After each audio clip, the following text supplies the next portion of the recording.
இப்ப இது வந்து மக்கள் வேணான்னு சொல்றாங்க. யாருமே எங்களுக்கு இந்த மாதிரி சாராய கடை வேணும்னு போராட்டமும் செய்யல. ஆனா அதை ரொம்ப பாதுகாப்பா பாட்டில் அடைச்சு பத்திரமா கொண்டு வந்து விற்கிறதுக்கு அரசாங்கம் முன்னெடுக்குது.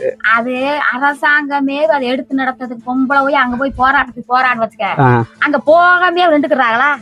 எனக்கு இதுதான் அரசாங்கம் நட்டுக்கால எடுத்து அரசாங்கமே சொல்லுது. அப்புறம் எப்படி போய் அரசாங்கத்துல மூட சொல்ல முடியும்? பொம்பளை போய் சொல்லுதா இல்லையா? இதுதான் எனக்கு வருமானம் மட்டும் அரசாங்கமே சொல்லுது.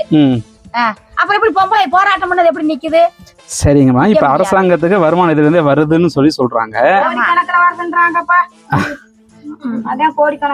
அரசாங்கத்துக்கு வருமானம் வருதுங்கம்மா, நம்ம குடும்பத்துக்கு வருதா? அது ஒரு கேள்வி.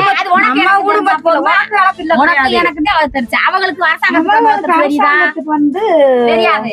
எவன் குடும்பம் கட்டணா, எவன் செத்தா எனக்கண்ணா, எவன் தாலி எடுத்தா எனக்கண்ணா, எனக்கு வருமானம் வருதா? சரி, எனக்கு என் பொண்டு